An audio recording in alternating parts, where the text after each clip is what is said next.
Ada soal? Assalamualaikum warahmatullahi wabarakatuh. Alhamdulillahirabbil alamin. Assalatu wassalamu ala asyrafil anbiya'i wal mursalin wa ala alihi wa sahbihi wa man tabi'ahum bi ihsanin ila yaumiddin. Asyhadu an la ilaha illallah wahdahu la syarikalah wa asyhadu anna Muhammadan abduhu wa rasuluh. Allahumma arinal haqqa haqqa warzuqna ittiba'ah wa arinal batila batila warzuqna jatinabah. Ya Rabbana ighfir yassir iftah wahdina qarrib wa alif bainana ya Rabbana. Allahumma arhamna bil Qur'an wa 'allimna ta'wil wa faqihna fid din warzuqna fahman wa amalan wa maghfiratan wa ridhan wa thawaban wa jannatan wa ru'yatan. Wa qala Rasulullah sallallahu alaihi wasallam, man aradallahu bihi khairan yufaqihu fid din. Nawaitu ta'allum wa ta'lim wa jatinabal ma'asi fardhan lillahi ta'ala. A'udzu bikalimatillahi tammati min syarri ma khalaq. Bismillahirrahmanirrahim. Bismillahirrahmanirrahim. Bismillahirrahmanirrahim. Bismillahirrahmanirrahim. Bismillahirrahmanirrahim. Bismillahirrahmanirrahim. Bismillahirrahmanirrahim. Subhanaka la ilma lana illa ma 'allamtana innaka antal alimul hakim. Al-Fatihah. Bismillahirrahmanirrahim. Alhamdulillahirabbil alamin. Arrahmanirrahim. Maliki yaumiddin. Iyyaka na'budu wa iyyaka nasta'in. Ihdinas siratal mustaqim. Siratal ladzina an'amta 'alaihim ghairil maghdubi 'alaihim waladdallin. Amin. Bismillah. Pembahasan tentang tabi'in. Jadi sahabat itu adalah yang bertemu dengan Rasulullah Shallallahu Alaihi Wasallam meskipun sekejap mata. Adapun tabi'in adalah yang bertemu dengan sahabat dalam keadaan hidup, dalam keadaan iman kepada Rasulullah Shallallahu Alaihi Wasallam, dan bukan khariqun lil adah, bukan bertemu di arsy, tapi bertemunya di tanah begitu, di bumi. Nah, perbedaannya para tabi'in ini mereka harus hidup agak lama dengan para sahabat. Jadi harus belajar agak lama. Tidak cukup hanya sekejap mata bertemu sahabat kemudian mendapat derajat tabi'in.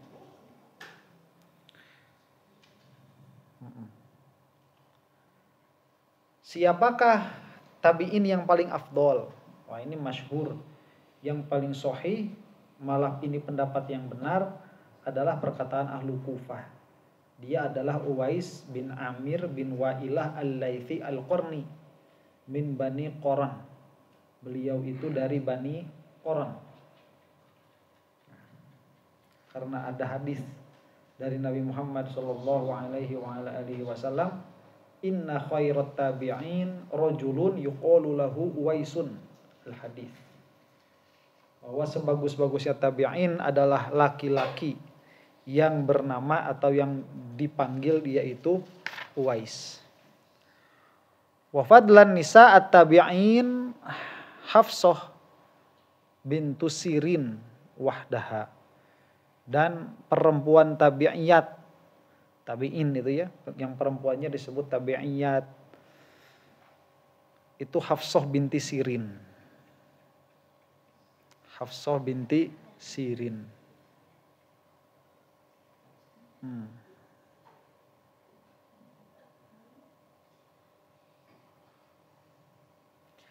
Waqadin tabaqan nazmu ala qawlihi sallallahu alaihi wa alihi wasallam kama fi sahih khairu ummati al-qarnul ladzi yaluni thumma alladhina yalunahum thumma alladhina yalunahum. Nah, ini ada hadis masyhur dari Rasulullah sallallahu alaihi wasallam, ada di dalam sahih Muslim. Sebaik-baik umatku adalah kurun yang mengikutiku, kemudian kurun yang mengikuti mereka, kemudian kurun yang mengikuti mereka. Jadi secara kurun orang mukmin itu selalu menurun. Yang mana generasi terdahulu itu ghaliban secara umum itu lebih bagus daripada generasi yang kemudian. Tapi tidak menjadikan mustahil ada individu-individu yang lebih bagus daripada kurun sebelumnya. Tapi secara umum kurunnya ini dia selalu lebih buruk, selalu lebih jelek. Makin bias. Jadi peang deui, beak wehnya. Gitu. Khairun nasi qarni tsumma alladzina yalunahum. Di dalam hadis yang lain begitu. Wa qad ikhtulifa fi tafawuti baqiyatil qurun bisabaqiyah fa dhahaba jama'atun ila dzalik wa inna kulla qarnin afdalu min alladzi ba'dahu ila yaumil qiyamah li khabari ma min yaumin illa walladzi ba'dahu syarrun minhu wa inna ma yusri'u bi khiyarikum. Malah ada sebagian ulama berpendapat bahwa kurun yang selanjutnya itu pasti lebih buruk daripada kurun yang sebelumnya ila yaumil qiyamah. Ini enggak bakal bisa dibandingkan. Makanya heran kalau orang-orang zaman sekarang itu berani mengeluarkan pendapat yang berbeda dengan orang-orang yang sebelumnya, ratusan-ratusan tahun itu, 400-500 tahun yang lalu. Dengan pendapat yang baru, yang mereka, orang-orang terdahulu itu sudah berkata dengan pendapat tentang masalah tersebut. Ya, seperti bab misalkan qodok sholat. Lah kok ada orang bilang itu qodok sholat gak wajib. Ya sudah dipilih saja, kalau kamu dulu itu pernah meninggalkan sholat selama bertahun-tahun, ya tinggal dipilih. Mau memperbanyak sholat duha, memperbanyak sholat tahajud, apa mau qodho. Itu silahkan. Pilihan. Yang berpendapat A ada, yang berpendapat B ada. Pilihan tergantung di tanganmu. Wah, itu orang bodoh itu. Orang bodoh.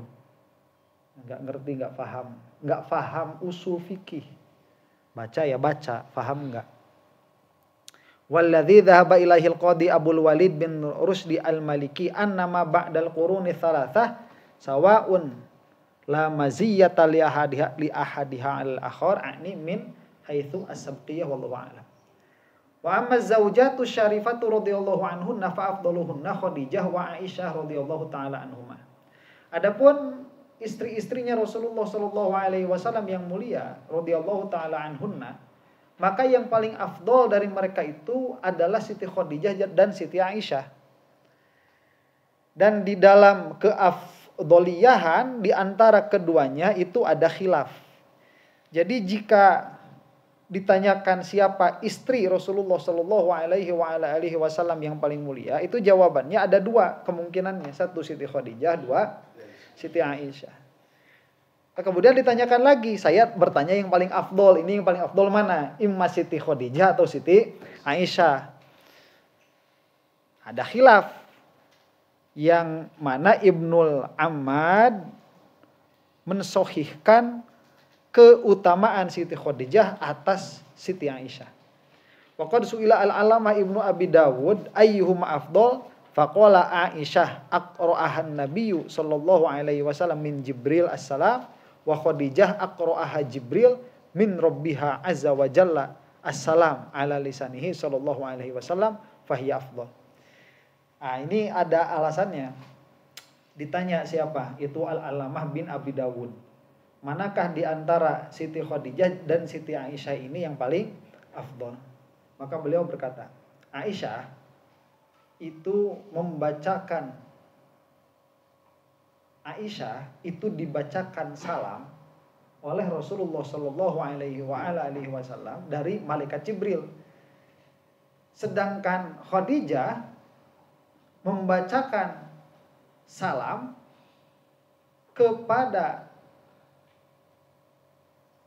sedangkan Siti Khadijah, malaikat Jibril membacakan salam kepadanya dari Tuhannya.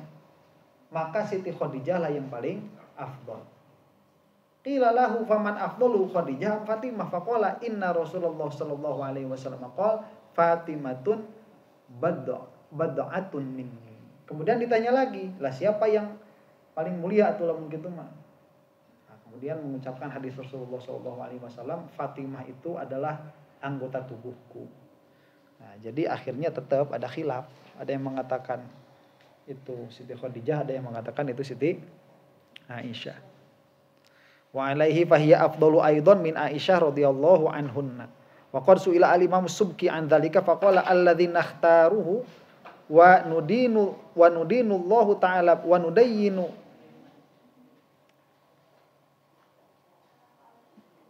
Waalaikumsalam. Anna Fatimah binta Muhammadin sallallahu alaihi wasallam afdal, thumma ummuha Khadijah, thumma Aisyah.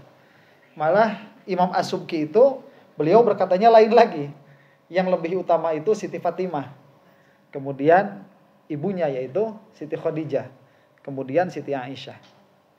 Wa amma khabaru Tabrani khairun nisa'il alamin Maryam bintu Imran, thumma Khadijah bintu Khuwailid, thumma Fatimah bintu Muhammadin sallallahu alaihi wa ala alihi wasallam, thumma Asiyah imra'atu Fir'aun, fa ajaba anhu Ibnul Ammad bi anna Khadijata innama fuddilat ala Fatimah bi'tibaril umumah la bi'tibaris siyadah.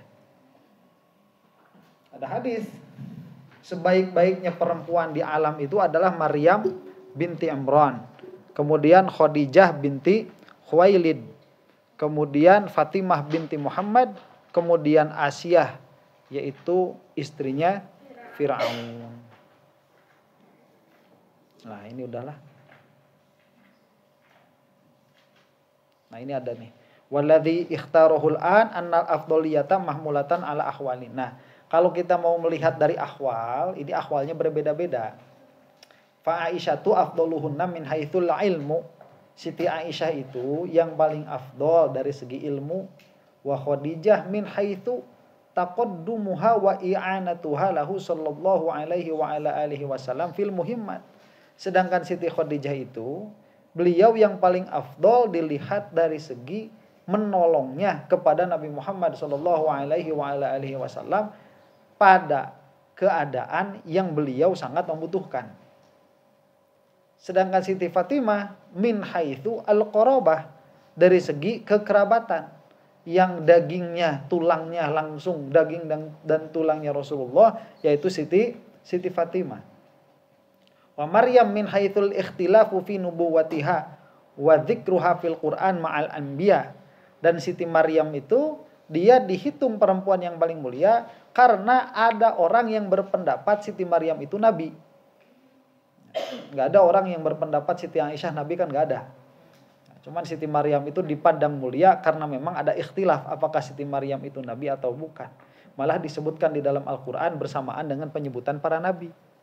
Yang jelas bukan nabi ya, kalau Ahlus Sunnah wal Jamaah posisinya jelas. Dan Asiyah istrinya Fir'aun pun sama dilihat dari segi ini. Ada yang mengatakan beliau itu nabi atau disebutkan bersama para nabi. Jadi bukan karena punya suami Fir'aun, bukan. Awas tuh, hati-hati tuh. Ya. Sok-sok jadi contoh ke urangnya. Wah cenah. Paribahasa. Lamun boga salaki sing goreng adat meh jiga Siti Asiyah. Siti Asiyah ge mulia ku sabab salakina Fir'aun. Lain, bukan karena itu. Ya. Siti Asiyah mah meskipun suaminya bukan Fir'aun, emang udah soleh. Emang udah solehah. Siti Asiyah itu meskipun suaminya bukan Fir'aun. Nah, kalau suami kita itu kayak Fir'aun, nggak menjamin kemuliaan buat istrinya, nggak menjamin. Lakinnaha lam tuzkar fil Qur'an ma'al anbiya, bal dzukirat fil Qur'an munfaridatan 'anil anbiya, wa 'ala dzalika tanazzalal akhbarul waridah fi afdolihinna. Selesai.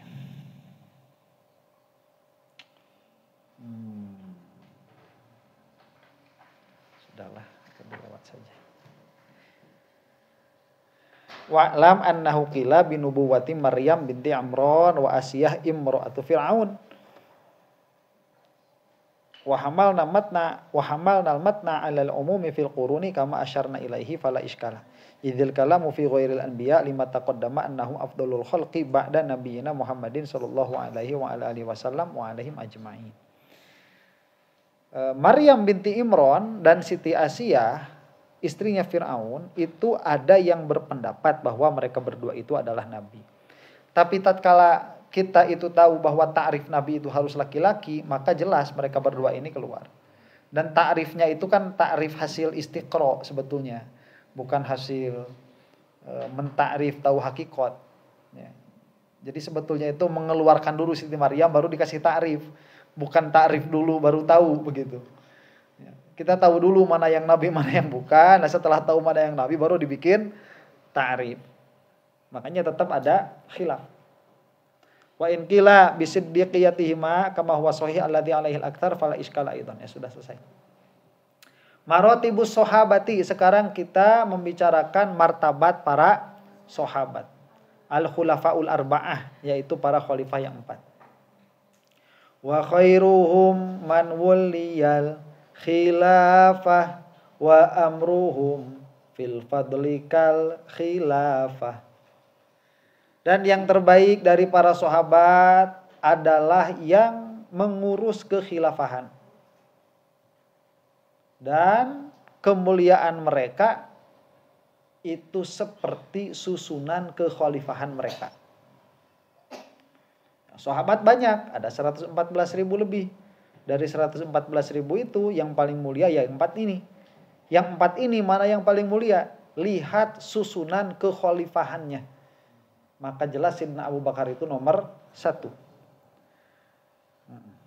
Nah, di antara hal yang harus diiktikadi adalah mahabbah kepada seluruh dzurriyyah Nabi Muhammad sallallahu alaihi wa ala alihi wasallam dan memuliakan mereka dan menghormati mereka. Siapa saja mereka itu? Sidna Hasan, Sidna Husain dan semua keturunan mereka berdua. Min Fatimah wa ghairiha ila yaumil qiyamah. Baik dari Siti Fatimah atau selain beliau ila yaumil qiyamati sampai yaumil qiyamah. Ma'al waqfi anil mufadhalati bainahuma. Jangan dibahas mana yang lebih mulia, apakah Sidna Hasan atau Sidna Husain.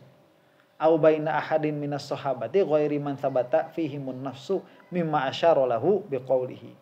Nah, nanti derajat para sahabat ini itu ada yang qat'i disebutkan oleh Rasulullah sallallahu alaihi wa ala alihi wasallam, mana yang paling mulia itu ada yang disebutkan. Yang tidak disebutkan jangan coba-coba masuk untuk membahas. Karena akhirnya akan masuk ke dalam perdebatan yang tiada ujung karena tidak ada dalil. Makanya disebutkan di sini wa mimma yajibu i'tiqaduhu qat'an anna khairuhum, dan termasuk yang wajib diiktikadi. Mengiktikadinya ini hukumnya wajib. Jika tidak mengiktikadi maka dia berdosa. Apa? Bahwa yang paling mulia di antara para sahabat Nabi Muhammad sallallahu alaihi wasallam adalah orang atau sahabat yang terus-menerus mengurus kekhilafahan.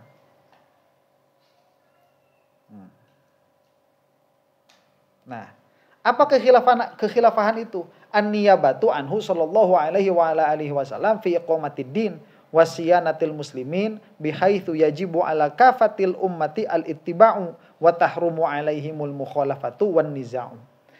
Jadi kekhilafahan ini bukan sistem pemerintahan yang kita kenal sekarang, presiden, bukan. Kekhalifahan ini adalah satu kedudukan sebagai pengganti Nabi Muhammad SAW di dalam mengurus urusannya orang muslim. Di dalam mengurus urusannya orang muslim. Bukan mengurus kartu KTP. Ngurus SIM, bukan. Ini mengurus urusan orang muslim. Karena orang muslim ini perkaranya harus diurus. Apa yang harus diurus misalkan? Misalkan mengenai sholat. Sholat di dalam agama Islam itu harus berjamaah. Fardu kifayah menurut sebagian madhab. Sunnah kifayah menurut sebagian yang lain. Cuman berjamaah ini harus ada. Itu termasuk sebagian dari syiar. Dan sholat berjamaah ini harus dipimpin. Dan memimpin sholat berjamaah ini ada kriterianya. Ada patokannya. Patokannya harus ditentukan oleh imam, oleh pemimpin. Jika hal ini tidak ditentukan, maka keadaannya kayak di kita sekarang. Nggak jelas. Orang yang sholatnya paling nggak sah bisa jadi imam. Orang yang nggak tahu agama, yang nggak ngerti rukun sholat, bisa jadi imam. Makanya harus ada yang mengurus. Lah sekarang kalau misalkan kita nih ada masjid, ada DKM. DKM-nya nih nggak bener nih ngurus masjid. Kita mau protes sama siapa? Nggak ada. Nggak bisa, kita nggak bisa protes. Ya dia udah jadi DKM-nya lah kita protes sama dia, ya dia nggak denger mau gimana? Ya kan? Ya udah. Ya udah, makanya kita nggak sholat berjamaah. Itu udah patokannya udah kayak gitu.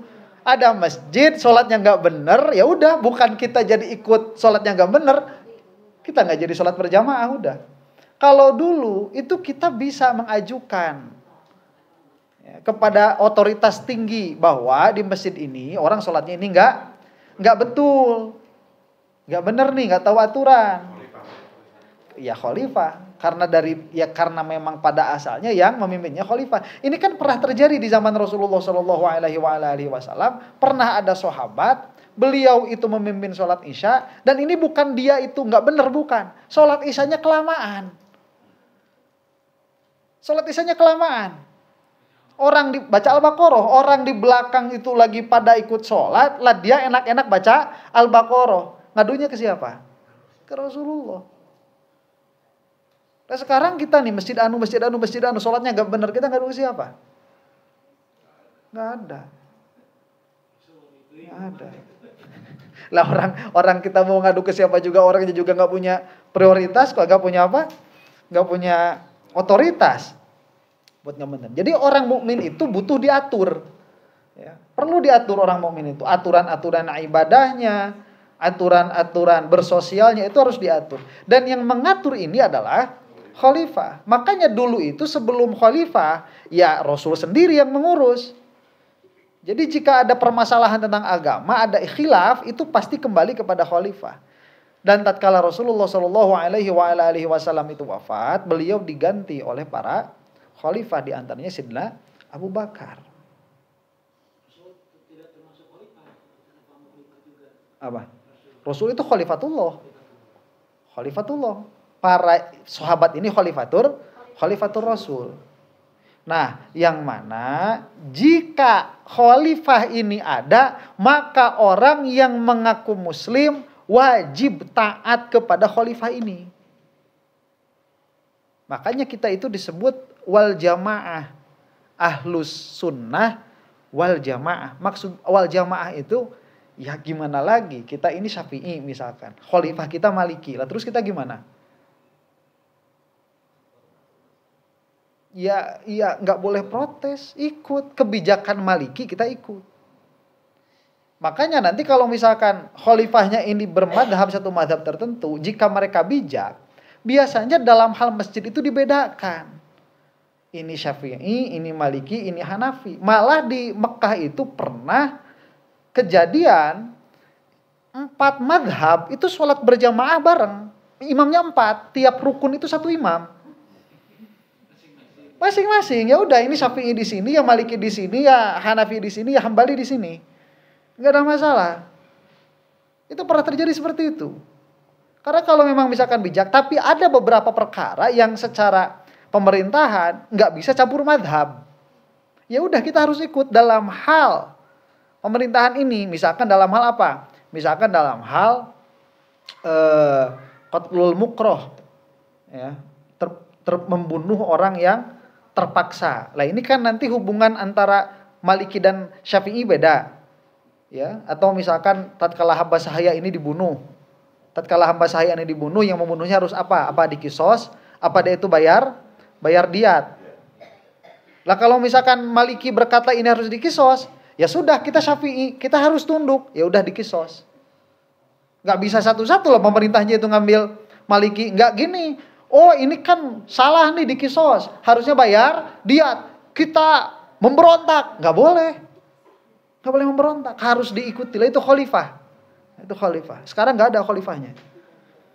Nah, watahrumu alaih, maka disebutkan haram atas orang mukmin itu mukhalafah wan niza, untuk bercanggah dengan khalifah. Al-muqaddarah muddatuha biqaulihi al-khilafatu ba'di salasun thumma tasiru mulkan adudon. Rasulullah sallallahu alaihi wasallam bersabda, khilafah itu setelahku 30, kemudian menjadi mulkan adudon, menjadi kerajaan-kerajaan yang menindas. Kerajaan-kerajaan yang menindas. Kayak sekarang kan.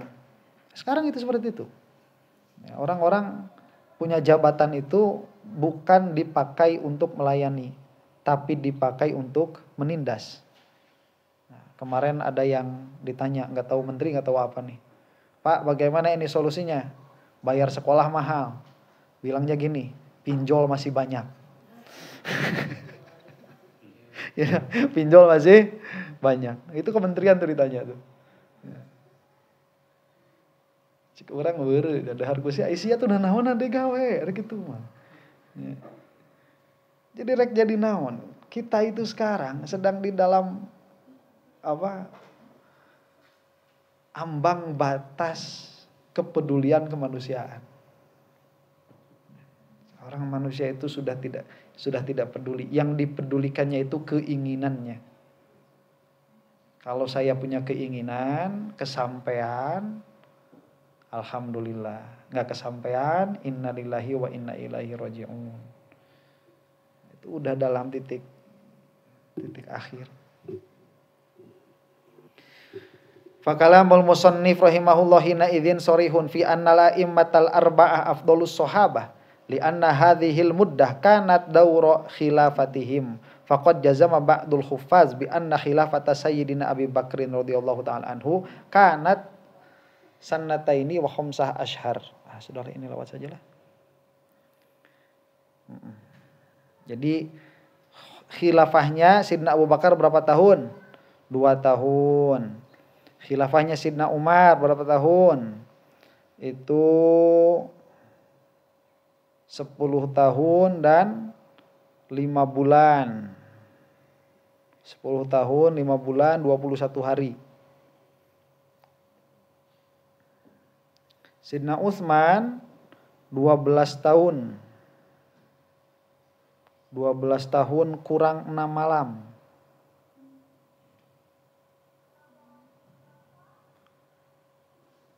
Khilafahnya Sidna Ali 15 tahun. Kurang 1 bulan.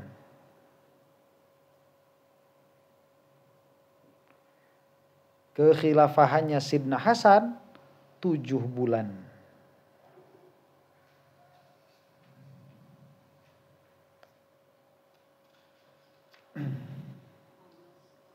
Nah, kekhilafahan ini, jadi kalau kita mau membahas sedikit, kekhilafahan ini adalah perkara yang tidak umum terjadi pada bangsa Arab. Ya. Orang Arab itu orang-orang yang nggak mau diatur, orang-orang Badui. Mereka tidak punya pemerintahan, makanya hidupnya itu nomaden dari satu tempat ke tempat yang lain. Nah, mereka itu sadar kalau misalkan tinggal di satu perkampungan, kemudian nanti kita beranak pinak di situ, kemudian negerinya jadi makmur, nanti ada orang pengen ikut ke situ, jadi luas, harus ada aturan nanti kita terkekang. Ya sudahlah, daripada begitu kita cari saja ada resource yang bagus, ini bisa buat berapa bulan nih? Bisa buat 9 bulan tempat ini, ya sudah kita tinggal 9 bulan. Ya kadang 9 bulan di situ. 3 tahun ya kadang 3 tahun di situ. Nah, termasuk diantaranya itu Mekah. Mekah itu tadinya masyarakat orang-orang Badui. Tapi wilayahnya itu wilayah yang padat traffic perdagangannya. Orang-orang sering lewat situ. Nah, makanya sayang, mau ditinggal lebar. Ya, jalur ekonomi, mau ditinggal sayang. Akhirnya terjadilah apa? Peradaban. Dan anak-anak kecil di zaman Rasulullah Shallallahu Alaihi Wasallam itu suka dipindah-pindahkan dulu ke Badiah, ke pedalaman-pedalaman, supaya mereka mendapatkan pendidikan mental yang bagus. Nah, jadi nggak ada yang namanya khalifah, nggak seperti negara-negara tetangganya, Romawi misalkan, Iran, itu sudah kerajaan. Ya, itu ada tetangga-tetangganya pemerintahan ada. Di Arab nggak ada. Nah, waktu Rasulullah Shallallahu Alaihi Wasallam itu menang Futuh Mekah, Islam, lah Rasulullah itu sudah membangun peradaban sendiri di Madinah. Makanya disebut Al-Madinah. Madinah itu civilized. Dia punya apa? Punya civilization itu apa ya? Punya peradaban. Dia itu tempat yang memiliki peradaban, makanya dibangun hukum-hukum di situ. Dan itu hukum adalah hukum dari Allah Subhanahu wa taala. Nah, tatkala Nabi Muhammad sallallahu alaihi wasallam wafat, ini orang-orang bertanya siapa yang akan menggantikan Rasulullah? Karena mereka tahu Nabi udah nggak bakal ada lagi. Nabi udah nggak bakal ada lagi. Mereka tahu karena ini adalah Nabi terakhir. Lah akhirnya orang Arab ini berdebat. Ada yang mengatakan harus dari golongan Ansor, ada yang mengatakan harus dari golongan Muhajirin. Nah, setelah mengadakan perundingan, akhirnya kita tahu semua bahwa semuanya itu membaiat Sidna Abu Bakar, dan ini ijma'nya para sahabat dulu, makanya langsung terus ke Sidna Umar juga. Berarti kan gak ada masalah. Sidna Abu Bakar ini sebagai khalifah. Nah, ada orang-orang barisan sakit hati, orang Syiah nanti itu panjang ceritanya tuh. Ya, mereka itu pengennya yang jadi khalifah itu Sidna Ali, yang nggak bakal bisa. Jangan dipikir. Jadi pikirannya Syiah itu bagaimana? Pikirannya Syiah begini. Ini Ahlul Bait, maka yang meneruskan Rasulullah harus dari Ahlul Bait. Itu pikirnya kayak gitu. Ya, harus dari Ahlul Bait. Lah ini pikiran apa? Feodal. Pikiran feodalisme. Feodalisme di zaman Rasul itu nggak ada. Nggak pernah terfikir sama sekali Rasul itu akan mewariskan kenabiannya atau pemerintahannya kepada turunannya. Nggak ada sama sekali. Itu pikiran orang-orang yang dari awalnya mereka sudah berbentuk kerajaan. Ya. Nah makanya di Islam itu sebetulnya tidak ada patokan pakem khalifah itu bagaimana, nggak ada sebetulnya. Jadi jangan disangka demokrasi ini bertentangan dengan khalifah Islam atau monarki itu misalkan bertentangan dengan khalifah Islam. Nggak ada. Monarki, feodal itu, demokrasi itu tidak ada yang bertentangan dengan hukum Islam, karena Islam itu memberikan kebebasan bagaimana untuk mengangkat seorang pemimpin, tapi harus memakai dalil-dalil syar'i. Makanya perdebatannya itu di sini, apakah khalifah itu harus dari Quraisy atau tidak? Di situ pembahasannya. Karena Rasulullah ada hadisnya. Jadi kita lihat nanti hadis-hadisnya itu boleh tidak kita mengangkat pemimpin dari luar orang Quraisy. Ya, dan itu perdebatan. Ya, ala kulli halin.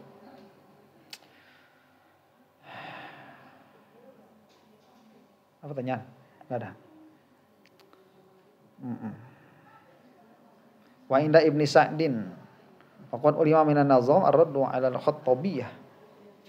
Nah, ini ada juga kelompok yang mendahulukan Sidna Umar. Jadi yang paling berhak menjadi khalifah itu setelah Rasul siapa? Umar. Siapa itu? Khattabiyah. Umar bin Khattab kan? Nah, Umar bin Khattab, pengikutnya itu disebut Khattabiyah. Marga Warrawandiyah fi taqdimil Abbas bin Abdul Muthalib. Ada juga yang mengatakan ini harusnya Abbas bin Abdul Muthalib. Ya Sidna Ali masih kecil. Ini dari Quraisy yang paling tua siapa? Abbas bin Abdul Muthalib. Ya sudah, dia yang harus jadi pemimpin. Nah, itu pernah memang seperti ini. Terjadi perbedaan pendapat. Wasyi'ah wa ba'di ahli sunnah wa jumhuril mu'tazilah fi taqdimi aliyin radhiyallahu ta'ala anhu. Dan Syiah yang mengatakan bahwa seharusnya yang pertama kali menjadi khalifah itu Sidna Ali. Dan yang menyebutkan Sidna Ali harus menjadi khalifah bukan hanya Syiah, tapi juga sebagian ahlu sunnah. Makanya saya bilang masalah ini bukan masalah akidah. Jadi Syiah itu tidak bisa dikafirkan hanya dengan kesyiahannya. Jadi kalau kita misalkan mau membagi ya, Islam itu kan terbagi dua secara besar. Satu ahlu sunnah, dua Syiah. Nah kemudian saya tanya, Syiah itu apa? Kalau Syiah itu yang dimaksud adalah orang yang percaya bahwa Sidna Ali adalah orang yang paling berhak untuk menjadi khalifah, ya sudah, enggak kafir sama sekali. Kalau pengertiannya itu. Nah nanti suka ada hulu. Kenapa kok Sidna Ali yang pertama kali? Ya karena selain Sidna Ali ini sudah menghilangkan ayat-ayat yang berkaitan dengan Ahlul Bait. Menghilangkan ayat A, B, C, D, E, F, G. Nah kalau gitu berarti menganggap Al-Quran kurang. Kalau sudah menganggap Al-Quran kurang ya kafir. Tapi secara umum kalau Syiah ini dia dianggap sebagai orang yang hanya punya keinginan Sidna Ali ini menjadi khalifah pertama, itu nggak ada kekafiran sama sekali. Oke, annal Hajjaj ibnu Yusuf qala li Hasan al-Bisri, madza taqulu fi Aliyin wa Utsman? Faqala al-Hasan, aqulu qawla man huwa khairun minni 'inda man huwa syarrun minka. Al-Hajjaj bin Yusuf itu berkata kepada Hasan al-Bisri. Al-Hajjaj bin Yusuf ini khalifah terkenal sangar. Al-Hajjaj bin Yusuf itu khalifah terkenal sangar. Ini khalifah paling diktator yang pernah ada di sejarah Islam. Orang yang nggak setuju itu udah main penggal aja. Dihilangkan jejak. Dihilangkan batang hidungnya itu. Nah Al-Hajjaj itu ditanya oleh Hasan Bisri. Madza taqulu fi Aliyin wa Utsman? Apa pendapatmu mengenai Ali dan Utsman? Nah, Sidna Utsman ini beliau ini kan Bani apa itu? Bani Umayyah. Al-Hajjaj pun Bani Umayyah juga. Ya, Al-Hajjaj bin Yusuf ditanya, bagaimana pendapatmu tentang Utsman dan Ali? Nah, ini kalau jawab Ali khairun minal Utsman, dipenggal udah itu. Mati. Maka menjawab faqala Al-Hasan, aqulu qawla man huwa khairun minni 'inda man huwa syarrun minka. Nah, aku berkata perkataan orang yang dia itu lebih baik dariku di sisi yang mana orang itu lebih jelek darimu. Qala Fir'aun li Musa, fama balul qurunil ula. Qala Musa, ilmuha inda rabbi fi kitabin la yadillu rabbi wa la yansa. Aliyun wa Utsman indallahi ta'ala. Nah, ini gimana jawabannya ini? Aku berkata perkataan man huwa khairun minni. Perkataan yang dia itu lebih bagus dariku. Inda man huwa syarrun minka, di sisi orang yang lebih buruk darimu. Jadi kalau kamu mau tahu siapa yang lebih baik antara Ali dan Utsman, saya nggak menjawab. Cuman saya nukilkan perkataan seseorang. Yang mana seseorang yang berkata ini dia lebih bagus daripada saya. Orang ini yang lebih bagus daripada saya ini, dia berkata perkataan ini di samping orang yang lebih jelek daripada kamu. Bingung kan Al-Hajjaj itu? Maksud kamu siapa? Maksud saya perkataan orang yang lebih baik daripada saya adalah perkataan Musa. Perkataan Musa di samping siapa? Di samping orang yang lebih buruk daripada kamu. Siapa? Fir'aun. Nah, ulang dah. Emangnya gimana Musa berkata di samping Fir'aun? Fama balul qurunil ula. Bagaimana perkataanmu? Bagaimana pendapatmu tentang kurun orang-orang yang pertama? Itu pertanyaan Fir'aun. Qala Musa, berkata Musa, ilmuha inda rabbi fi kitabin. Pengetahuannya itu ada di sisi Allah. La yadillu rabbi wa la yansa. Tuhanku itu tidak akan lupa, tidak akan sampai tidak tahu mana yang lebih utama. Jadi tungtung nama wallahu a'lam. Ya, ada gede kurilingan. Nah, itu Allah alam. Ya, saya akan menjawab pertanyaan ini dengan perkataan oleh orang yang lebih baik daripada saya di samping orang yang lebih buruk daripada engkau. Jawabannya itu Ali wa Utsman indallahi ta'ala. Jadi Ali dan Utsman kedudukannya yang paling mulia itu Allah yang lebih tahu. Al-Hajjaj langsung, anta sayyidul ulama ya Aba Sa'id, engkau adalah sayyidul ulama. Cocok. Al-Hajjaj bin Yusuf. Al-Hajjaj bin Yusuf. Kemudian tamamul asyarah al-mubasysyirin bil jannah. Yalihimu qaumun kiramun bararah iddatuhum situn tamamul asyarah. Thumma syara'al musannifu rahimahullah fil kalami ala man yalil masyayikhal arba'ah fil afdaliyah min baqiyatis sahabati radhiyallahu ta'ala anhum ajma'in faqala. Nah, setelah yang 4 ini siapa? Setelah yang 4 ini mengikutilah sahabat-sahabat yang 10.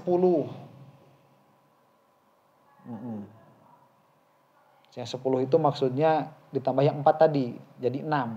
Siapa saja itu? Tolhah bin Ubaidillah, Zubair bin Awam, Abdurrahman bin Auf, Sa'ad bin Abi Waqqas,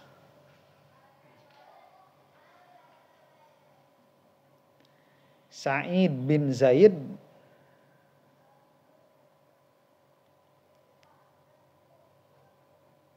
Abu Ubaidah. Udah 6 tuh. Udah ya? 6 ya? Nah itu.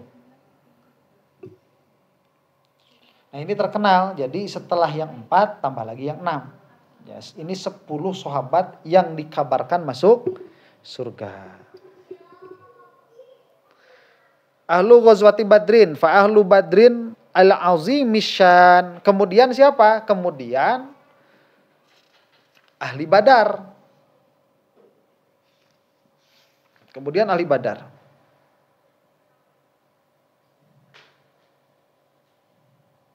Berapa orang?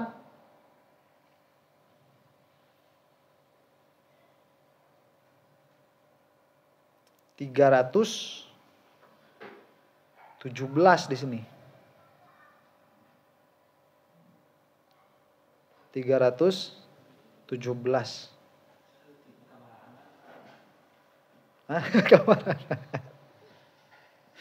Ada yang mengatakan 70.000 dari golongan jin.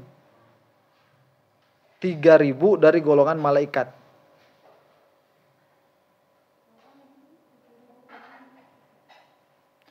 Ya, 317. Itu mengambil yang paling banyak. Ya, 317 itu mengambil yang paling, ada yang mengatakan 313, ada yang mengatakan 315. Mengambil yang pendapat yang paling banyak berapa? 317. Setelah itu siapa? Setelah itu ahli perang Uhud. Setelah perang Badar itu perang Uhud. Nah, perang Badar ini dia menjadi patokan keutamaan karena ini adalah perang pertama. Ya, ini adalah perang pertama. Tidak pernah terfikirkan oleh orang muslim dulu itu mereka akan punya pasukan perang. Karena Islam itu dimulai dari halakoh kecil. Islam itu dimulai dari perkumpulan kecil saja yang tidak memiliki ambisi untuk memiliki dunia. Ini hanya kelompok kecil yang mengingatkan manusia untuk menyembah kepada Allah, berhenti mengagungkan perkara yang tidak berhak untuk diagungkan. Nah, maka Rasulullah Shallallahu Alaihi Wasallam pertama kali menyebarkan Islam di Mekah itu tidak pernah sedikit pun menyuruh orang untuk membunuh, nggak pernah. Menyuruh orang untuk membunuh, kemudian mengeluarkan hukum-hukum, berzina hukumnya ini hukumnya nggak ada. Rasul ngasih tahu aja, ini dosa, ini nggak boleh, ini boleh, ini nggak boleh, ngasih tahu gitu aja. Nggak ada hukum-hukum sosial itu nggak ada, karena belum pernah terbayangkan Islam akan memiliki kekuatan sosial sebesar setelah futuh. Nah, cuman keadaan berkata lain. Ini kan hanya ideologi saja sebetulnya, hanya akidah saja. Ya, takdir Allah, karena memang Islam itu harus mengatur seluruh segi kehidupan. Karena agama Islam itu syariat, yang mana syariat itu adalah khitabullah, yang mana khitabullah itu adalah kalamullah. Yang mana kalamullah itu tatkala dia ta'alluq dengan perbuatan mukallaf maka dia menjadi hukum. sedangkan semua perbuatan mukallaf itu pasti dihitob, maka jelas agama akhir zaman ini dia harus meliputi seluruh sendi kehidupan seseorang. Nah, makanya kenapa Islam itu berjalan tidak dengan mulus, memang desainnya Allah seperti itu. Di Mekah dulu membangun akidah, ya, setelah Rasulullah Shallallahu Alaihi Wasallam amunisinya habis, harta dari Siti Khadijah habis, ya harta Rasulullah ya sudah dari mulai itu habis, kemudian perlindungan pamannya juga sudah habis. Sidna Abu Bakar pun demikian, sudah habis. Akhirnya dipindahkanlah ke Madinah untuk membuat peradaban baru di sana. Dan tatkala pindah ke Madinah, hal pertama kali yang dihadapi apa? Hal ekonomi. Karena yang selama ini mereka itu biasanya berdagang di situ, lapaknya udah nggak ada. Tatkala pindah ke Madinah itu mau kerja apa? Karena mereka itu para saudagar. Sedangkan di Madinah bukan para saudagar, mereka itu para petani. Ya pasarnya gak seramai di Mekah. Lah terus masa juga pasar mau dagang saingan sama orang Madinah sendiri kan? Cuman memang mereka itu bukan orang-orang yang ahli berdagang Madinah itu. Mereka itu biasanya kalau berdagang ya dikirimnya ke Mekah. Bukan orang-orang yang ahli berdagang. Jadi tatkala pindah ke Madinah, itu hal yang pertama kali dipikirkan itu bab ekonomi. Makanya kenapa oleh Rasulullah Shallallahu Alaihi Wasallam itu dipersaudarakan orang Mekah dan orang Madinah itu agar silih membantu. Nah, datanglah kebolehan bagi orang mukmin untuk merampas harta orang-orang kafir. Disitulah pertama kali terjadi perang yang dinamai perang Badar. Karena suplai habis, orang Arab itu orang yang paling gak enakan. Jadi himmahnya itu tinggi. Itu meskipun disandingkan oleh Rasulullah itu Sallallahu Alaihi Wasallam, ini sahabat ini tolong diterima dengan sahabat ini. Sampai ada yang nawarin, saya punya rumah 4, silahkan dipakai 2. Itu nawarinnya gak 1. Silahkan pakai 2. Saya punya istri 4. Kalau ada kamu yang senang sama istri saya, boleh pilih yang mana, saya ceraikan dulu. Nanti tunggu iddah boleh dikawin. Kalau enggak ya bisa pilih yang lain, saya biayain buat kawinnya. Sampai gitu. Orang Mekah gak ada yang mau terima. Gak mau terima. Harga diri. Nah, makanya mereka itu nunggu aja nunggu. Nah sampai orang Mekah itu, mereka kan harus belanja tuh, harus belanja. Lah belanjanya ini pasti lewat jalur Madinah itu. Datang perintah izin dari Allah Subhanahu wa taala untuk merampas hartanya orang-orang kafir karena mereka statusnya kafir harbi. Statusnya itu. Ada info Abu Sufyan ini berangkat ngambil unta itu ratus-ratus unta nggak pakai bodyguard. Jadi dulu ada yang namanya mercenary itu, tentara bayaran. Kan biasanya juga aman karena orang Arab ini bangsa yang ditakuti. Kenapa ditakuti? Karena terkenal kejadian Al-Fil. Kejadian Al-Fil itu terkenal kan? Orang ada Abraha nih mau nyerang Mekah. Yang nolong bukan tentara orang. Burung bawa batunya ada namanya. Dan itu legend terkenal sekali. Makanya orang ngadepin orang Arab. Orang mana kamu? Arab. Takut. Ciut langsung. Kayak ngadepin orang Garut. Orang mana? Garut. Langsung ciut. Naon sababna? Sieun dikepret ku dodol. Wah itu.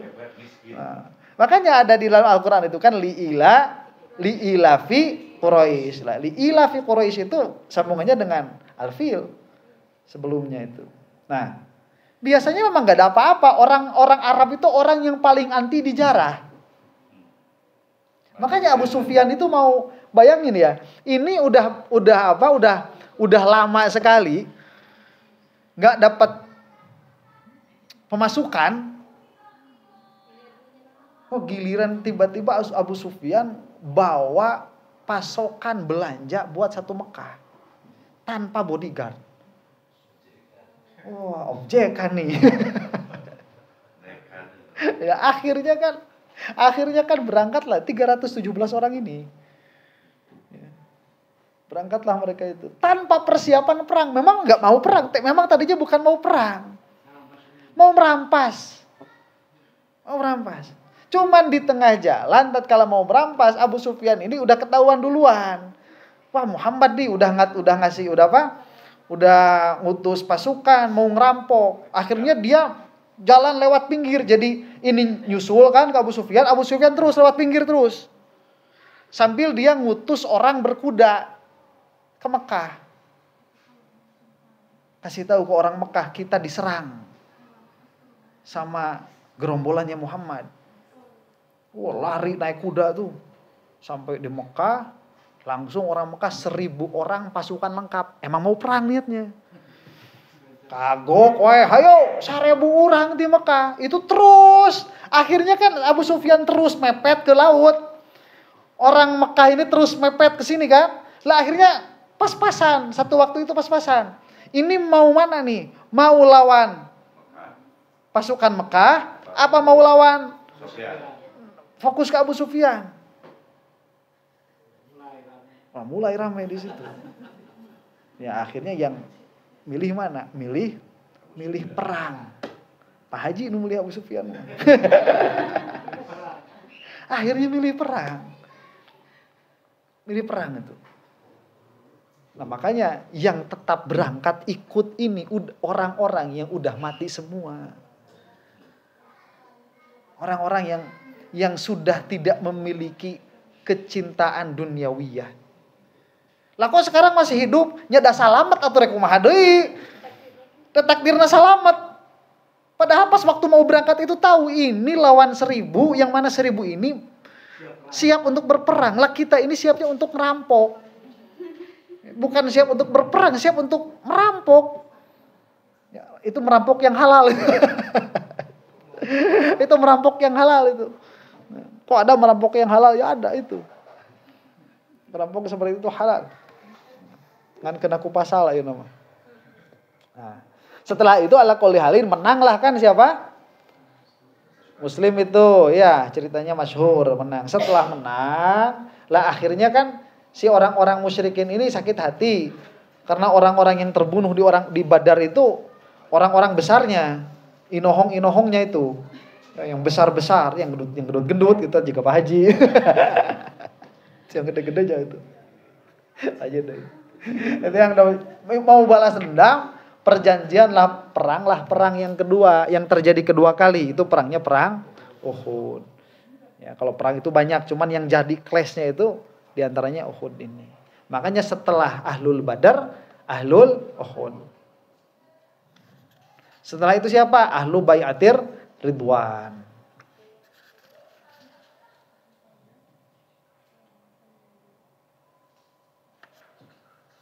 Nazomnya begitu. Fa ahlu Uhdin Bai'atir Ridwani. Jam berapa ini? Kurang 10. Ya sudah. Bai'atur Ridwan. Apa itu Bai'atur Ridwan? Jadi setelah Ahlul Uhud yang mulia itu Ahlu Bai'atir Ridwan. Maksud Bai'atir Ridwan itu mubaya'ah, saling berbaiat.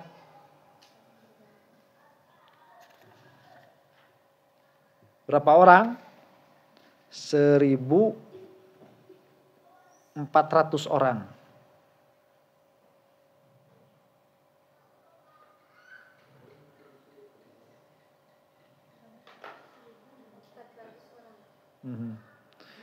Nah 1400 orang ini, mereka ini, jadi Rasulullah Shallallahu Alaihi Wasallam itu kan sudah agak settle lah di Madinah begitu ya. Itu rindu ke Baitullah, rindu ke Ka'bah. Lah ingin pergi ke Ka'bah, ingin pergi ke Mekah, cuman kan nggak ada perjanjian nih. Nah, akhirnya bilang sama 1.400 orang ini, gimana kalau kita pergi ke Mekah? Nah, Rasul tahu resikonya. Ini resiko ke Mekah, 1.400 orang. Mekah itu kan kota. Dibunuhnya mati. Rasul itu tahu, resikonya tahu. Ya. Makanya kita berbaiat, jangan ada yang kabur. Yuk kita ke sana, mati-mati sekalian lah, mati-mati bareng lah. Gitu. Mati-mati bareng. Ya akhirnya yang 1.400 ini melakukan mubayaah, saling mubayaah. Lah tiba-tiba betul yang kejadian, orang musyrik itu ternyata mencegat di tengah jalan. Fa arsala ilaihim Utsman ibn Affan lisulhi fasya'a annahum qatalu faqala sallallahu alaihi wasallam inda dzalik la nabrahu hatta nunajizahumul harba thumma da'an nasa inda syajaratis samrah lil bai'ati 'alal maut aw ala alla yafirru fabayi'uhu 'ala dzalik. Jadi di tengah jalan ketahuanlah ada orang musyrikin. Lah ini kalau tidak ada jalan keluar akan terjadi peperangan. Akhirnya Rasulullah mengutus Sidna Utsman. Untuk apa? Untuk berdamai dengan orang musyrikin. Masuklah ke Mekah Sidna Utsman itu. Lah baru aja Sidna Utsman masuk, ada kabar Utsman terbunuh. Rasul marah. Tadinya itu datang damai untuk ziarah ke Ka'bah. Tiba-tiba ada kabar Sidna Utsman dibunuh. Akhirnya membaiat dengan 1.400 orang ini. Ayo kita baiat. Baiatnya apa? Kalau nggak mati jangan kabur. Pokoknya kalau nggak mati jangan kabur. Illa an matu aula tanfirru. Mati atau jangan kabur. Alla yafirru. Maka berbaiatlah orang-orang itu. Walam yatakhallaf an bai'atihi illal Jiddu ibnu Qais wa kana munafiqan ikhtaba'at tahta batni naqatihi. Dan tidak ada seorang pun yang tidak membaiat kala itu kecuali ada seorang itu, Jid bin Qais. Si eta mah kalah hugulantungan we dinu hanapeun tali onta. Mau enggak baiat. Ya, tapi munafiknya dulu loh. Munafiknya dulu itu masih gentle. Enggak mau baiat. Enggak mau baiat. Ya orang zaman sekarang mah baiat di tengah jalan merod, ya kabur. Itu gentle. Ya, munafiknya dulu masih gentle. Munafiknya sekarang itu udah amit-amit. Nah. Makanya kan zamannya Rasul itu kalau udah bahan paling bagus. Jadi kafirnya itu kafir paling bagus. Kafirnya kafir paling banget. Munafiknya itu udah munafik paling banget. Mas semua. Makanya orang yang waktu munafiknya, waktu kafirnya emas, waktu mukminnya pun emas. Nah, kemudian nanti kita membahas as-sabiqunal awwalun. Ada pertanyaan?